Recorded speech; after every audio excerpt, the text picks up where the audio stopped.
Hello, my name is Mike Smith. I'm the president and founder of T&K Futures and Options Incorporated. And today's video lesson is going to be about cotton futures and options. But before we get started, let's go ahead and cover the risk. Futures and options investing carries significant risk of loss and is not suitable for some investors. Past performance is not indicative of future results, and you should only use risk capital when getting involved in these types of investments. Okay, well, I've been doing this now for over 20 years, and I've heard a lot of questions about futures and options trading, and I really wanted to cover a few of those main ones that I've heard over the years as they pertain to cotton. The first question I typically hear is, how does a futures market and margin work? Okay, well, margin is just a good faith deposit that you have to put up to go long or short a futures contract. The exchanges decide what those are going to be.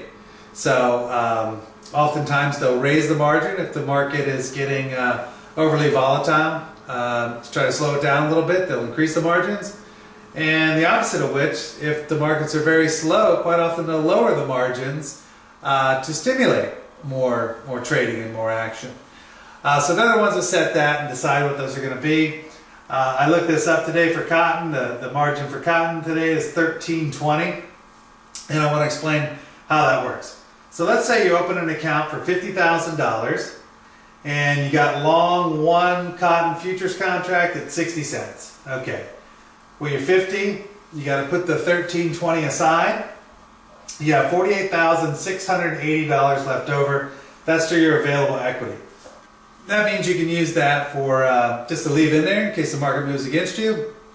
Put other futures contracts on, options, whatever it is, but you only have that much available equity left with the one futures contract on.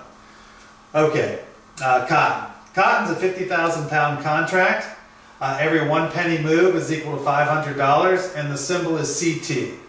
Okay, let's say we went long 1 October cotton at 60 cents. Now, I made that up. It's not 60 cents today, just to give you an example. But let's say you got long at 60 and the market went up to 62. Well, that's a $1,000 move. So that's a pretty good day for you because it's 2 cents. Now, let's use the other side of the equation. Let's say it went from 60 to 58. Well, that's 2 cents against you, so that's a loss of $1,000. And it says infinity risk here. Theoretically speaking, if you were short this cotton market playing to the downside, there's no end to how high the numbers could go against you. That's why it's theoretical risk. No one's ever lost infinity, but there is great risk involved, and you really have to manage that.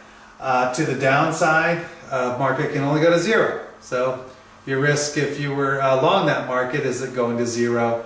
I doubt cotton will ever go to zero. I think it will always have some sort of intrinsic value, but theoretically, hypothetically, that's where numbers can go for this. That actually leads to the next question, which is how do you manage the risk in a futures contract? And the answer to that, I would recommend using a sell stop order. A sell stop order is just an order you put underneath the market when you're long. You put a buy stop if you were short. But sell stop is underneath the market. So let's say that you got long your 60 cent at 60 cents and the market starts moving against you. So it comes down to 59, 58.50, 58. As soon as it trades through that 58 cent barrier, the sell stop gets triggered and it turns into a market order. And what a market order does is you get filled at the next available price. And that's why it says risk 1,000-ish. Because you don't really know. It could be 58.05 that you get filled at. Might be lower. It might be 57.90. It might be right at your 58 cent stop. So you really don't know. It's not precise, but in my opinion, it's the best way to manage your risk. That depends on the market too. A super volatile day, you don't know. But if it's kind of a slow day, you probably get right at your 58 cents, wherever your stop is. But anyways, that's why it says ish, 1,000-ish. The next question I typically get is, what is a call option? Well, a call gives the purchaser the right but not the obligation to buy the underlying futures contract for a specific period of time, in this case October, and a specific price, which is 62 cents. Let's say you wanted to buy that, you're betting on prices going higher, and you had to pay 3 cents for that. Well, you know, every penny is equal to $500, so 3 pennies would be $1,500. So that's the premium that you'd have to pay, plus whatever your commissions and fees were. Okay, let's give a hypothetical profit and loss for a call option. All right, same numbers. Let's say the futures market's at 60, you bought this 62-cent call, and right after you bought it, the market went from 60 up to 62 cents. $1,000 move in the futures, but you don't get that move. Options only catch a percentage of what the futures market does, the underlying futures contract. So I'm going to explain this hypothetical scenario here. That's called the delta factor. The delta factor symbolizes the amount of change that your option is going to have when compared to the underlying futures contract. I'm going to say this one's 30%. So let's just pretend like the 62-cent call had a 30% delta. I got an ish by that one too, and I'm going to explain that in a second. But, okay, market goes up $1,000 in the futures. This option that you bought is probably only going to catch about $300 of that move, or 30%. And again, it's ish because as the market's moving, that delta factor is changing. There's other factors involved. There's theta, which is your time decay. There's vega, which is your volatility, implied volatility, the volatility premium of the option.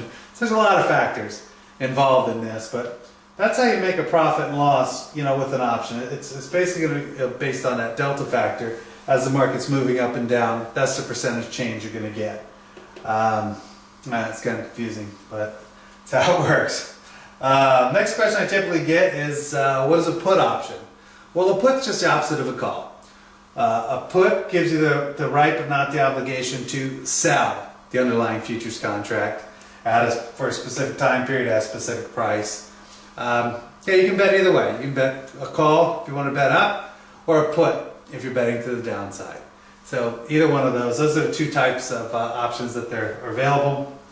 Limited risk. When you purchase a call or a put, your worst case scenario is you can lose whatever you put in, whatever you paid, $1,500 in this hypothetical example, plus whatever your commissions and fees were.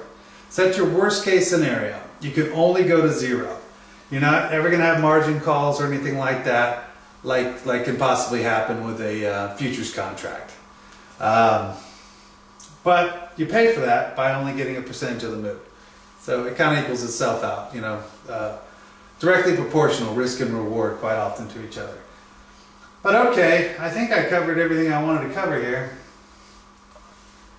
Yeah, all right. If you have any questions, give me a call. You're probably on the website right now, but if not, it's tkfutures.com. My name again is Mike Smith. You can find my contact information there and give me a call. Also, I wrote a book called The No Nonsense Guide to Buying and Selling Options. You can get that on Amazon.com. Also, what might help is we have a free practice account where you can trade futures and options in real time online without risking any real money. That might be another way to do it. But hopefully this helped. And that's it. If you have any questions, give me a call. But that's it for today. Bye-bye.